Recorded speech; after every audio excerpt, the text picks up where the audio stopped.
So this will be a review on the Skull and Co thumb grips for the DualSense, the DualShock 4, and the Switch Pro controller.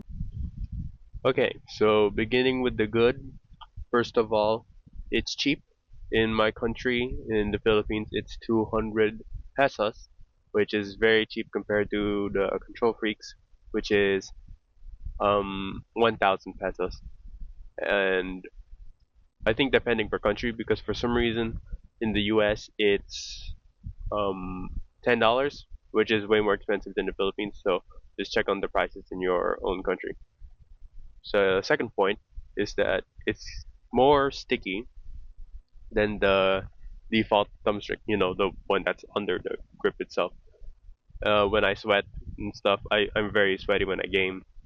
Like it's much more sticky than the one that's under it. Just the bare naked PlayStation thumbstick. Point number three is that it protects the rubber. So obviously, if you're gonna like want to protect the rubber, or if you want to make your thumbstick last longer, then you can buy these and it will protect it. So because the default one melts pretty quickly, I don't know why PlayStation hasn't like upgraded the quality of their thumbsticks. It's still kind of doo doo. So if you want to protect your thumbsticks, you can buy these and then it will last longer. Point number four is if you ever want to try like taller thumbsticks, but you don't want to, let's say, go directly to Control Freak, because Control Freak costs more than the Skull and Co ones, because of course it depends on the country, but of course in my country it's cheaper than Control Freak. So if you ever want to try tall thumbsticks, like in shooter games and whatever, yeah, you can practice with these.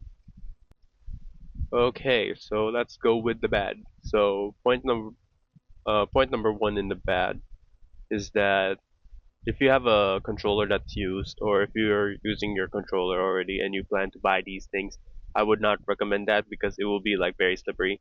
I had this old DualShock 4 that my sister owned, and we bought the Skull and Co thumbstick thumb grips for that, and it was just kind of like you can twist it easily, but you need a newer controller or at least newer thumbsticks if you want to buy this.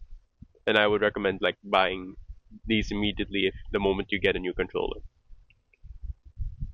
So point number two is that if you ever plan to remove these, even though I haven't done like constantly remove it and stuff, it will loosen the rubber.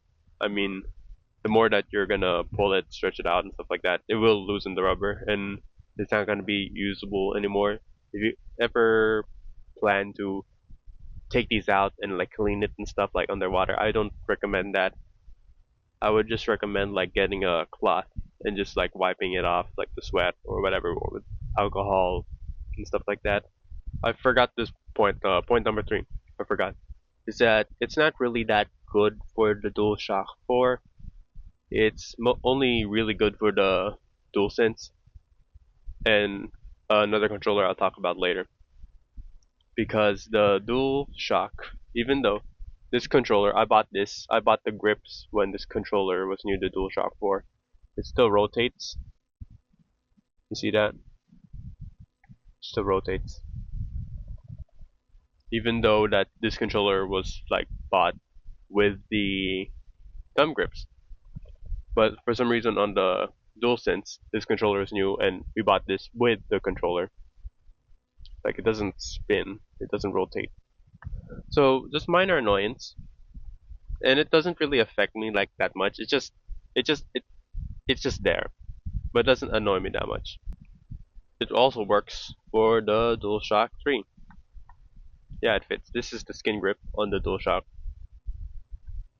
right here, and it's very hard to put it on the DualShock, but once it's on, it's not gonna remove. Like it doesn't even do that rotating thing. Like if you try rotating it, it's not gonna budge. So if you have a DualShock 2, I don't know what the PS2 controller is called. If you have like the PS2 controller or the PS3 controller or anything that's like the PS3 controller, this can work well, but it will be hard to put the grips on. But once it's on, it's just gonna stay. There's nothing gonna happen. Then make sure that, of course, your thumbsticks aren't that like worn out because I can't guarantee that it will stay on if your thumbsticks are worn out. There is also another version of the thumb grips, and you can find them online. If you don't like the concave design, if you don't like the concave design, like the one that goes downward, there is a version where it's convex and it goes upward, but there's only like four. Okay, so overall, I would recommend the Skull and Co thumb grips, but if you have a PS4 controller, if you're planning to use it on a PS4 controller, just mind you, it has to be make sure that your thumbstick's as new as possible, or else it's gonna rotate more. It only rotates a bit, but if you have a DualSense or a PS5 controller, or a DualShock 3 controller, it's not gonna rotate at all. Like it doesn't have the issue on the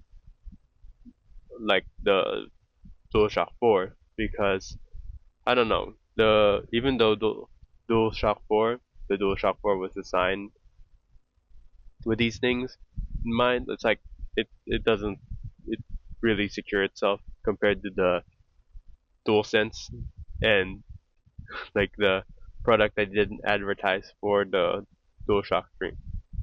So yeah, I would recommend this, and it's cheap. And if you really wanna just try like protecting or trying out the taller thumbsticks.